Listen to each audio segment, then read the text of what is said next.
প্ৰধান শিক্ষকৰ বিৰুদ্ধে ছাত্ৰীৰ শালীনতা হানিৰ গুৰুতৰ অভিযোগ। মোৰ ছোৱালী দুজনী আছিলে আৰু লগত আৰু 4-5-6জনমান আছিলে ছোৱালী।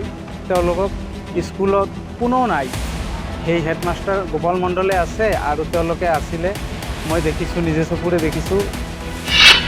মানিকপুৰৰ 2 নং ধুপুৰী প্ৰাথমিক বিদ্যালয়ৰ প্ৰধান শিক্ষকৰ বিৰুদ্ধে উত্থাপন হৈছে এই গুৰুতৰ অভিযোগ।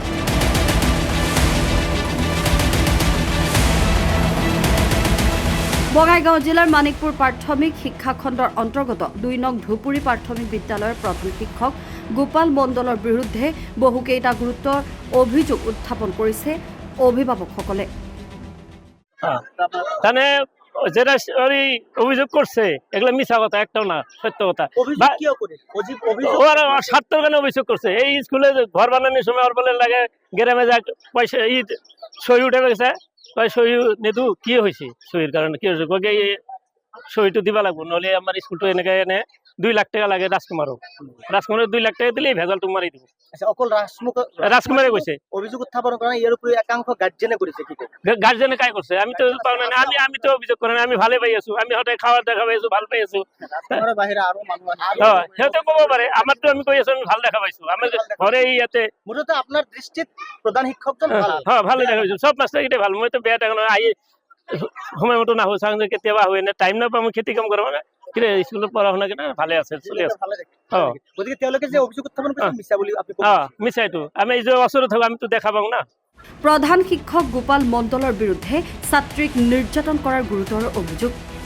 ইয়াৰ উপৰি প্ৰধান শিক্ষকজনে নিজৰ খেয়ালখুচিমতে বিদ্যালয় পৰিচালনা কৰাৰ লগতে মধ্যাহ্ন ভোজন আৰু বিদ্যালয় গৃহ নিৰ্মাণত দুৰ্নীতি সংঘটিত কৰাৰ গুৰুতৰ অভিযোগ উত্থাপন কৰিছে অভিভাৱকসকলে। এই 2 নং ধুপুৰী বিদ্যালয়খনত ইয়াৰ আগতো আমি নিউজ কৰিছিলোঁ ৰাইজে মিলি যে ইয়াৰ ভালেখিনি অভিযোগ আছে। অভিযোগত বহুত ধৰণৰ ৰাইজে বহুত কথা পাতিছে।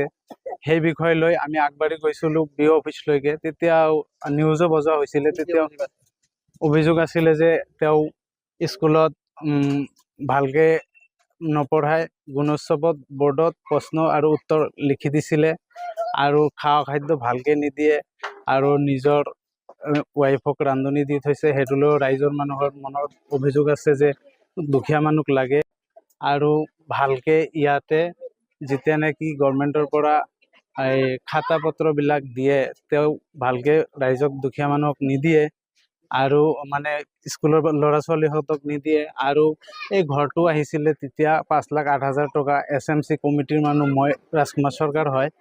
তেতিয়া আমি যিখিনি দেখিছোঁ, যিখিনি বুজি পাইছোঁ যে এইটোত বহুত ঘোটালা হৈছে। তাৰপিছত আৰু কি হ'ল, ইয়াৰ চৰিত্ৰ বেয়া। এদিনাখন মই স্কুলত আহিছিলোঁ, মোৰ ছোৱালী দুজনী আছিলে আৰু লগত আৰু 4-5-6জনমান আছিলে ছোৱালী। তেওঁলোকক স্কুলত কোনো নাই। সেই হেডমাষ্টাৰ গোপাল মণ্ডলে আছে আৰু তেওঁলোকে আছিলে। মই দেখিছোঁ, নিজে চকুৰে দেখিছোঁ। যিসকল মাইনাহঁতৰ লগত চৰিত্ৰ বেয়া কাম কৰিছে আপোনালোকে এভিডেন্স পাই যাব। তেওঁলোক ইয়াত আহিছে, আগতো এনেকুৱা সুধিছে, অভিযোগ উঠিছিলে, আজিও আহিছে, তেওঁলোকক সুধি ল'ব। মই বিচাৰোঁ ৰাইজে যিটো বস্তু দেখিছে সেইটো সঁচা হৈ কিনে তদন্ত হৈ কিনে উচিত হৈ যাব লাগে, উচিতত হ'ব লাগে, কোনো বেয়া উচিতত হ'ব নালাগে। প্ৰধান শিক্ষকজনে নিজৰ ইচ্ছামতে নিজৰ পত্নীক বিদ্যালয়খনৰ ৰান্ধনি হিচাপে নিযুক্তি দিয়া বুলিও গুৰুতৰ অভিযোগ উত্থাপন কৰিছে ৰাইজে। প্ৰধান শিক্ষকৰ এনেবোৰ কুকৰ্মৰ বাবে বিভাগীয় কৰ্তৃপক্ষক অভিযোগ দাখিল কৰিছিল যদিও আজিলৈকে কোনো ব্যৱস্থা লোৱা নাই বুলি উল্লেখ কৰিছে ৰাইজে। প্ৰধান শিক্ষকজনৰ বিৰুদ্ধে উত্থাপন কৰা এই সকলোবোৰ অভিযোগ নস্যাৎ কৰে প্ৰধান শিক্ষক গোপাল মণ্ডলে। ৰাজকুমাৰ চৰকাৰ নামৰ যুৱকজনে বিদ্যালয় গৃহ নিৰ্মাণ কৰাৰ সময়ত প্ৰধান শিক্ষকৰ পৰা 1 লাখ টকা বিচাৰিছিল আৰু এই টকা নিদিয়াত প্ৰধান শিক্ষকৰ বিৰুদ্ধে এনেবোৰ ভিত্তিহীন অভিযোগ উত্থাপন কৰা বুলি উল্লেখ কৰে প্ৰধান শিক্ষকজনে। নমস্কাৰ। আসলে এইটো যে মেকিং মোক এনেকৈ ফচাব ধান্দা কৰি আছে। মানে মোৰ কথা হৈছে ৰাজকুমাৰে আজি বহুদিন 1 বছৰ হ'ল আৰু একবাৰ মিডিয়া মাতিছিল মোৰ ফচাবৰ কাৰণে, পৰা নাই। কিন্তু তেওঁৰ কথা আছিল যে এই ৰুমটো যেতিয়া বনালোঁ ৰাজকুমাৰক কিয় পইচা নিদিলোঁ মই। তেওঁ বহুত সাক্ষী আছে, 2 লাখ টাকা লাগে।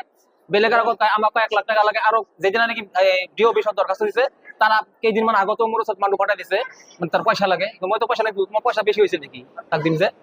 এইখিনি কথা কোৱাৰ মানে নামানাৰ কাৰণে আজি ৰাজকুমাৰে আগুৱাই যাই এই মানুহ পাইছে যাই মিছা মিছা কথা সব এটা ইয়াৰ উপৰিও অভিযোগ উত্থাপন কৰিছে যে আপোনাৰ নিজৰ মিছেছক অ এই যি বিদ্যালয়খনত ৰাজনী হিচাপে হয় এতিয়াতো মই নাছিলো স্কুলত মই আহিলো 2013 চনৰ ডিচেম্বৰ মাহতে তাৰ আগতে হেডমাষ্টাৰ আছিল হিৰণ ছাৰ যেতিয়া নেকি মই স্কুলৰ পৰা ওলাই গলো প্ৰথমতে যেতিয়া হিৰণ ছাৰে বিল্ডিংটো বনালে সেই সময়তে ৰাজকুমাৰৰ মাকে ৰান্ধনী আছিল মই তেতিয়া স্কুলত নাই নিযুক্তি লাভ কৰাৰ পূৰ্বৰে পৰা তেওঁ কৰিছে মই আৰু বহুত দিন আগৰ পৰা মোৰ মেছেজ লাভ দি আছে ইয়াতে ইয়াৰ উপৰিও বিভিন্ন উত্থাপন হৈছে যে আপুনি ল'ৰা ছোৱালীৰ খাদ্যৰ নামত যিবোৰ ধন আবণ্টিত হয় পায় হয় সেইসমূহ আপোনালোকে উপযুক্ত পৰিমাণৰ ল'ৰা ছোৱালীক নোখোৱায় তাৰ পৰা আপুনি আপোনালোকে ল'ৰা ছোৱালী সুধিছে নেকি ল'ৰা ছোৱালী সোধক প্ৰত্যেক দিন মই ৰুটিন মতে খুৱাই আছো বিশেষ টকাৰ মানে ডেইলি হ'ব আপোনালোকে আজি একদিনত আহি গম নাপায় আৰু ওচৰত যেতিয়া ৰাইজ আছে ৰাইজৰ মানুহক ক'ব কমিটিৰ মানুহক ক'ব আৰু ছাত্ৰ ছাত্ৰীও ক'ব খুৱাই আছো খুৱাই আছো একাংশ গাৰ্জেনো দেখিবলৈ পোৱা গৈছে যে আপোনাৰ অভিযোগ উত্থাপন কৰিছে যে তেওঁলোকৰ ছোৱালী কন্যা সন্তানৰ বুকুত হাত দিয়ে বা শৰীৰত হাত দিয়ে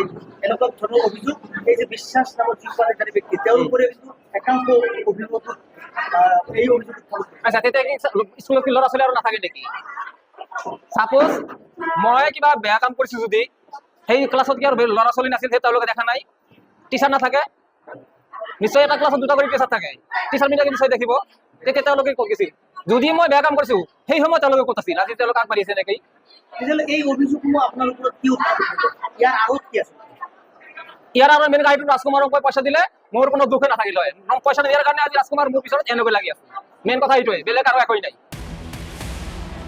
প্ৰধান শিক্ষকৰ পত্নীয়ে বিদ্যালয়খনৰ ৰান্ধনী হিচাপে নিযুক্তি লাভ কৰাৰ সন্দৰ্ভত কয় প্ৰধান শিক্ষকজনে এই বিদ্যালয়খনত নিযুক্তি লাভ কৰাৰ পূৰ্বৰে পৰা তেওঁৰ পত্নীয়ে বিদ্যালয়খনৰ ৰান্ধনী হিচাপে কৰ্মৰত হৈ আছিল এই অভিযোগবোৰ সঁচা নে মিছা সেয়া কৰ্তৃপক্ষৰ নিৰপেক্ষ তদন্তৰ অন্ততহে পোহৰলৈ আহিব ব্যুৰ' ৰিপৰ্ট ৰিপাব্লিকানী